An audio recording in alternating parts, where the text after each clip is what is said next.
இன்னைக்கு நம்ம வீடியோல ரொம்ப மிஸ்ட்ரியான கிசா பிரமிடை பத்தி தான் நம்ம பார்க்க போறோம். உலகத்துல உள்ள 7 அதிசயங்கள்ல கிசா பிரமிட் ஒரு முக்கியமான இடத்தை பிடிச்சிருக்கு. ஆனா அந்த பிரமிடுக்கு கீழே ஒரு சிட்டியே ஒளிஞ்சிருக்கு அப்படிங்கிற மாதிரி தான் ரீசெண்டா நம்ம வீடியோல சொல்லியிருந்தோம். இப்போ இந்த பிரமிடே இவ்வளவு மிஸ்ட்ரினா இந்த பிரமிட் கட்டின அரசர் குஃபுக்கு எவ்வளவு மிஸ்ட்ரிஸ் இருக்கும். அந்த அரசர் குஃபு பத்தின மிஸ்ட்ரிஸ் தான் இந்த வீடியோல பார்க்க போறோம். இதன் பிறகு இவருடைய மகனும் ஒரு பிரமிடை கட்டியிருந்தாரு. அதனுடைய மிஸ்ட்ரிஸும் இன்னும் நல்லா இருக்கும். ஸோ ஃபர்ஸ்ட் பார்ட் 1 வீடியோவை பார்த்துட்டு பார்ட் 2 அவருடைய சன்னோட வீடியோவை நீங்க பார்க்கணும்.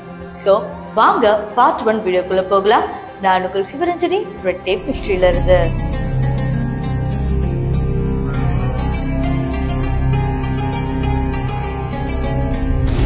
ஸ்னெஃப்ரு எகிப்த் நாட்டை ஒரு கையால ஆண்டவர். அவர் சொல்றதுதான் சட்டம், அவர் வைக்கிறதா நீதி அப்படிங்கிற மாதிரி இருந்தது அந்த ஆட்சி. இப்போ இந்த ஆட்சியில பிறக்கிற மகன் தான் யாருன்னு பாத்தீங்கன்னா குஃபு. இவர் ஆட்சியில தான் ஃபர்ஸ்ட் டைம் பிரமிடே கட்டியிருக்காங்க. இதற்கு முன்னாடி எத்தனையோ எகிப்திய மன்னர்கள் இருந்தாங்க, ஆனா அவங்க யாருமே பிரமிடை கட்டவே இல்லை. கோவில தான் கட்டினாங்களே தவிர பிரமிடை கட்டல. இப்போ ஸ்னெஃப்ரு கிட்ட இருந்து குஃபுக்கு ஆட்சி வந்த உடனே அவரு நிறைய விஷயங்கள் மாத்த ஆரம்பிச்சாரு. அதாவது ஆட்சியில புதிய புதிய விஷயங்களை கொண்டு வரணும்னு நினைச்சாரு. அதுல விஷயம் தான் பிரமிட், அதுவும் கீசா பிரமிட். இன்னைக்கு 7 அதிசயங்கள்ல ஒண்ணு பாக்குறோம்ல, அந்த பிரமிடை கட்டினது இவர் தான். அந்த பிரமிட் கட்டின விதமே இப்ப வரைக்கும் யாருக்கும் புரியாத புதிரா இருக்கு. ஏலியன்ஸை வச்சு கட்ட வச்சாங்களா, இல்ல எத்தனை கோடி யானைகளை இழுத்துட்டு கட்ட வச்சாங்க, ஒரு கல்லோட வெயிட்டே 20 டன் இருக்கும்னு சொல்றாங்களே. அப்படி இருக்கும் போது இது மனிதர்கள் கட்டிருக்க சாத்தியமே இல்லை. அதுக்கெல்லாம் இப்ப இருக்கிறத விட அட்வான்ஸ்டு டெக்னாலஜி வேணும்னு ஆர்கியாலஜிஸ்ட் சொல்ற நிலையில எப்படி கிங் குஃபு இதை கட்டினாரு அப்படிங்கிறது இப்ப வரைக்கும் ஒரு பிக்கஸ்ட் மிஸ்ட்ரியாவே இருக்கு. கிங் குஃபு நீங்க நினைக்கிற மாதிரி மிச்ச எகிப்திய அரசர்கள் கிடையாது. இவரு பயங்கரமான டிஃப்ரெண்டான ஒரு பர்சன். பொதுவாவே அரசர்கள் கடவுள் மேல ரொம்ப பக்தியோட இருப்பாரு. ஆனா இவரு கடவுளுக்கே ஒரு தனியா ஒரு விஷயத்த செஞ்சவர். அதாவது கடவுளும் நானும் பேசுவோம், கடவுள் சொல்றத மட்டும்தான் நான் செய்வேன்.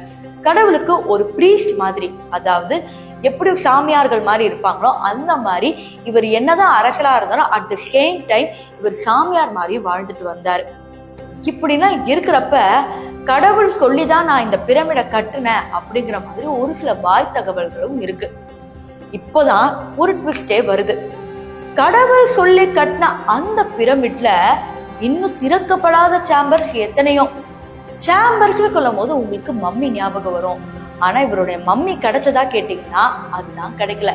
இவரு இப்படி ஒரு பிரமிடை கட்டினாரு, ஆனா அந்த பிரமிடுக்குள்ள இவருடைய உடல் இல்லைன்னா இவருடைய உடல் எங்க அப்படிங்கிற கேள்வி வருது இல்லையா.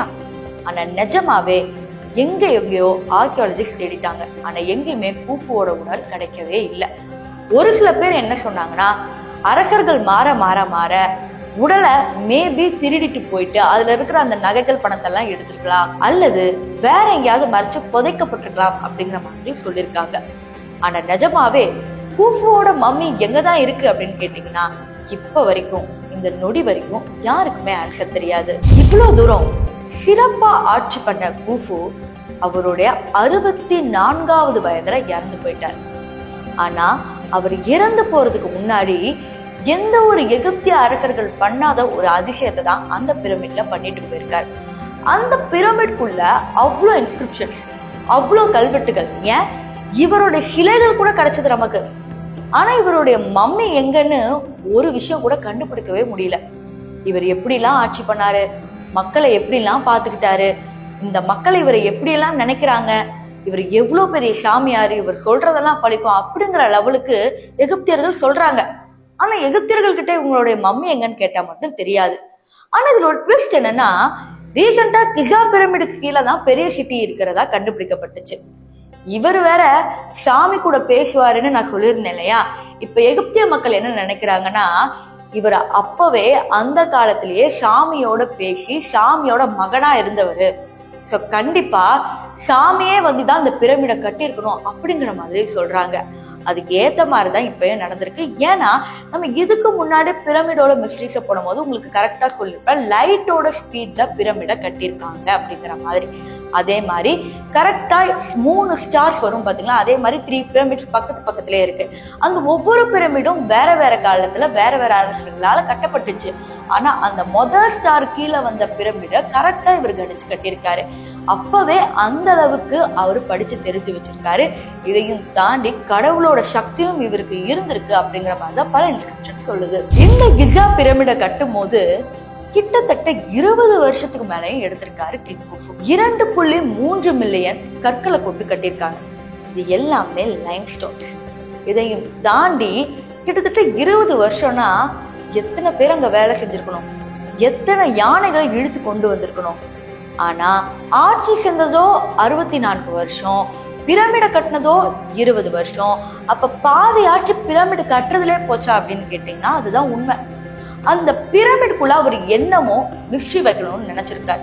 அந்த பிரமிடுக்குள்ள என்னமோ பண்ணணும்னு அவர் நினைச்சு வச்சிருந்தாரு.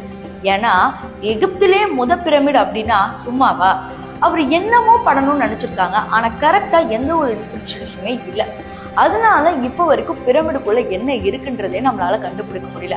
அதே மாதிரி ஸ்பின்ஸும் நம்ம எடுத்துட்டு போனாலும் ஸ்பின்ஸ்குள்ள ஏதோ மிஸ்ட்ரி இருக்குன்னு தெரியும். ஆனா எகிப்திய கவர்மெண்ட் எதுக்குமே வழி முறிஞ்சு விட மாட்டேங்கிறாங்க. ஏன்னா உள்ள என்ன இருக்குன்னு பார்த்தா தானே உலகத்துக்கு என்னன்னு தெரிய வரும். ஒருவேளை கிங் குஃபுவோட சேம்பர், அதாவது அவருடைய மம்மி கூட இருக்கலாம் அப்படின்ற மாதிரி நிறைய ஆர்கியாலஜிஸ்ட் சொல்றாங்க.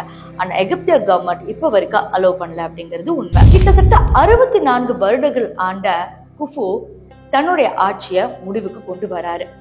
இதன் பிறகு கவாப் அப்படிங்கிற இவருடைய முதல் பையன் ஆட்சியில தான் இருக்காரு.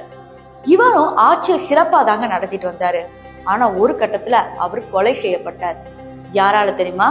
டெஜத்ஃபர், அதாவது கிங் குஃபுவோட 2வது மகன். இவர் எதுக்கு கொலை செஞ்சாரு? இவர் ஆட்சியில இருக்கும் போது கிட்டத்தட்ட 8 வருஷம் தான் ஆட்சி பண்ணாரு. ஆனா இவர் விட்டுட்டு போன மிஸ்ட்ரீஸ் இப்ப வரைக்கும் ஒண்ணு கூட கண்டுபிடிக்க முடியல. கிங் குஃபுவோட பிரமிட தான் பெருசா பேசுறாங்க. ஆனா மர்மமான பிரமிட் இவர் கட்டினதுதான் அப்படிங்கறத நான் சொல்லுவேன். யார் இந்த டெஜத்ஃபர்? டெஜத்ஃபரோட மிஸ்ட்ரி என்ன, இவர் கட்டின பிரமிட் என்ன அப்படின்னு தெரிஞ்சுக்கணும்னா நீங்க நாளைக்கு வரைக்கும் வெயிட் பண்ணணும்.